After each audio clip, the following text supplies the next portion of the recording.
Welcome to Olivia Media. Madzuka bwanji okondedwa kuna kulikonse komwe muliko ndikakhala ine ndadzuka bwino chisomo cha Ambuye ndichokwanira.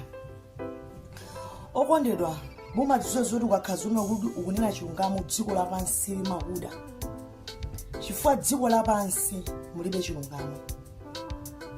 Dziko lapansi munadzala bodza, dziko lapansi munadzala kuthandizana pa zoyipa. Mulungu anamtuma Nowa kuti awachenjeze anthu pa dziko lapansi kuti awononge dziko lapansi. Chifukwa Mulungu sabwera ndi mapazi ake kumuchenjeza munthu, koma he always sent someone. Anthu adampeputsa Nowa, adamunyoza, akuwauza kuti kubwera chiwonongeko. Kufikira kuti chiwonongeko chinachitika ndi pamene anthu aja amazazindikira. Anthu ambiri ku dziko lapansi timadana ndi chidzudzulo, koma timazindikira tikawonongeka imene makhala too late.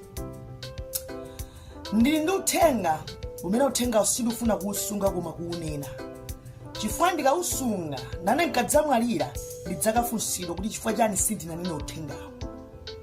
Koma wina kuti munthu wake aumve, it's either munthu yokupanga folo kapena ayi.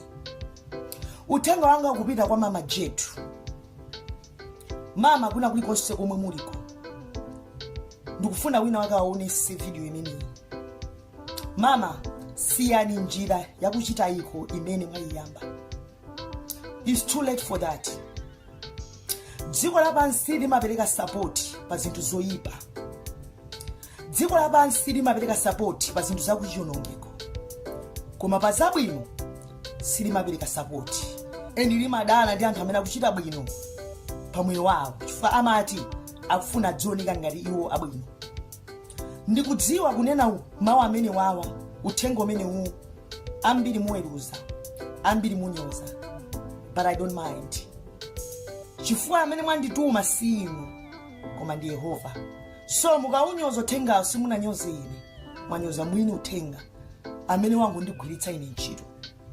Mama Jetu, support imene mukupatsidwa pano pa dziko lapansi ndi support yakuchiwonongeko. You have to know that kuti tsiku lina lake mudzamwalira. And support imene iyi idzatha pa tsiku limene mudzayikidwa m'manda. Idzangokhala mbiri kunali Jetu.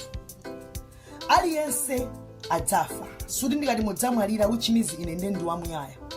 Inenso fika tsiku limene anthu adzana kuti takamuyika evangelist mata.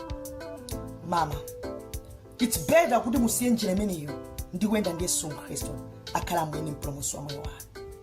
Ndipo ndikukuzani kuti munakakhala muyamba kuimba gospel palibe amene akakupanga ni follow olukukupanga ni support. Dziko lapansi limapanga support pa zinthu zakuchiwonongeko. Ikubwera tsiku limene idzakhala judgment day pa moyo wanu, limene aliyense amene akupasani support lero lino sadzapezekapo. Tsiku limeneli ndirainu ndi Mulungu wanu ndipadza kufunsani kuti mwachita chani pa dziko lapansi, ndipadza kuyimira ni ndani pa mlandu wanu. Mama, Mulungu sabwera ndi mapansi, koma amatuma ake amene akudziwa uthengawo akaufikisa. Uthenga wanga ndikubwereza, siyani njira imene mwalowa, njira yakuchita iko. Satana amabwera ndi zokhala ngati zokoma, koma sizimakhala zokoma chifukwa zimakhala za nthawi yochepa. Chifukwa iye chimene amadziwa kake kwake ndikumuba munthu. Akamuba munthu uja amadzamupha, akamupha wamuononga pa dziko lapansi munthu uja palibenso. Inenso pamene ndili pano chipanda kudzudzulidwa, ine ndidakawonongeka koma ndinadzudzulidwa ndi chisomo chimene Mulungu adanditsanulira, ndinavomereza ndayenda ndi Yesu Khristu. Odala mama ndi amene amamva mawu nawachita. Odala ndi amene amamva chidzudzulo naleka njira zawo. Tsoka kwa amene akumva chidzudzulo nkukakamira tchimo. Mama ndikuwuzani muwerenge 2:15 pali nkhani ya Asa. Mukayiwerenga imene mupite mpaka na pa 16 mumva kuti Asa anadana ndi chidzudzulo cha Yehova, mapeto ake adawonongeka. Ukadana ndi chidzudzulo cha Yehova okondedwa umuwonongeka. Support ilipo ku dziko lapansi, chifukwa ndi za ku dziko lapansi imakupatsani support. ndipo ambiri atakukhala ndi zifukwa zambiri zokubakirirani chikuti kumanena zona kuti mayiwa akusurvive chifukwa cha zimenezi. Mama muli ndi zaka zingati? Kuyambira tsiku limene munabadwa kufika pano wakhala kukusamalirani ndi Yesu Khristu. Although it was not easy, koma ndi Yesu Khristu amene wakhala akukusamalirani. Palibe chomulaka kumalizisa njira imene adayamba pa inuyo ndi kukusamalirani. Koma nayi ichichi chimene chabwera apapachi ndi tchera la mdierekezi, sindaliso ochokera kwa Yehova. Musayiwale koyambirira ngelo na Yesu anali Satana. Musayiwale Satana na Yesu anali ngelo. So Satana amakhalanso ndi mayankho, Satana amakhalanso ndi maprofesi, Satana amakhalanso ndi mavumbuluso, Satana amakhalanso ingakhale ndi machiriso, Satana amathanso kupereka. Ukapanda kukhala ndi maso auzimu umaonongeka. Mama, siyani njira iyi ni njira yakuchitayiko, ndi njira yakumoto imene sikuthandizani.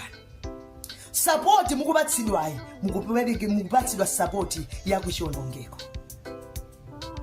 Mukakhala wina, this is the time to repent before it's too late. Ambiri akubakirani ndikudziwa kaona video iyi. Ambiri anyoza ndipo anthu aona ngati ndizoonadi. Koma musayiwale pa nthawi ya Nowa anthuso ananyozera.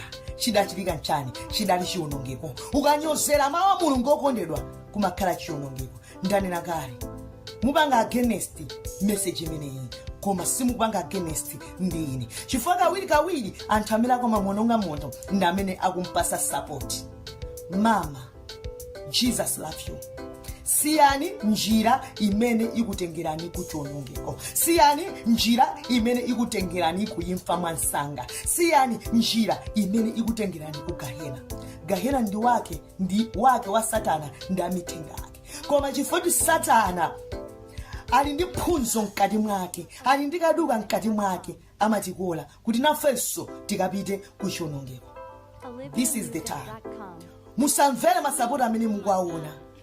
Ine ndikudziwa mukuona drama, mukuona masapoti, fame ili paliponse.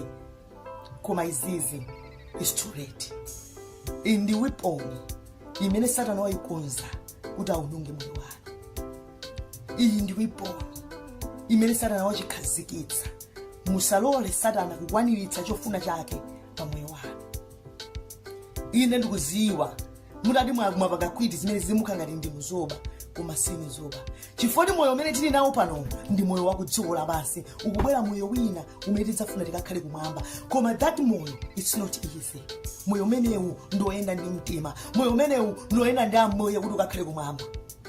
Imfa ndezikuthamanga ziliponseponse. Mama, Mulungu amakukondani.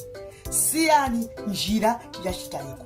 Mmene Mulungu adakusamalirani kuyambira mbuyomu apitiriza. Fuwa Mulungu akamba ntchito sayilekeza ndi kubwereza. Koma njira iyi yayambikayi si kusova mavuto anu. Njira iyi imene yayambikayi siyo kuthandizani. Zimangooneka ngati choncho koma zili zakuchiwonongeko. Mama, mukuyenera musiye njira imeneyi. Mutsate Yesu Khristu akhale Ambuye ndi Mpulumutsi wa moyo wanu. Chilani chotheka abale ndi alongo. Kwa amene akuchimva chilani chotheka. Video imeneyi ayione Mama Jetu kuna kulikonse kumene muliko. Ayione Mama Jetu. Mama Jetu, I repeat, siyani njira iyi ndi yakuchitayiko. Satana afuna abe moyo wanu. Akauba awupha, akawupha awuwononga. It's too late to do that. Ndi bwino kutsata Yesu Khristu. Ndi bwino kwamva mawu ake ndokachita. Chifukwa malemba akunena odala ndi amene amamva mawu nawachita. Ambuye akudaliseni ndipo mupange chisankho choyenerera. Osapanga chisankho chifukwa choti anthu akupatsani mulalo, koma mupange chisankho chimene chingakupangitse kuti mudzoti tsiku lina lake mudzaona namaso ndi Yesu Khristu pamene adzakufunsani mafunso amene mudzayenereka kuyankha. Mukadzapambana mudzakhala ndi Yesu Khristu kumoyo osatha. Koma mukadzakhala simunapambane mukudzapita kumanyazi anyozo. Thanks for watching Olivia Media. Don't forget to like, share, and subscribe, and we'll see you in the next video. Olivia Media, your world, your story.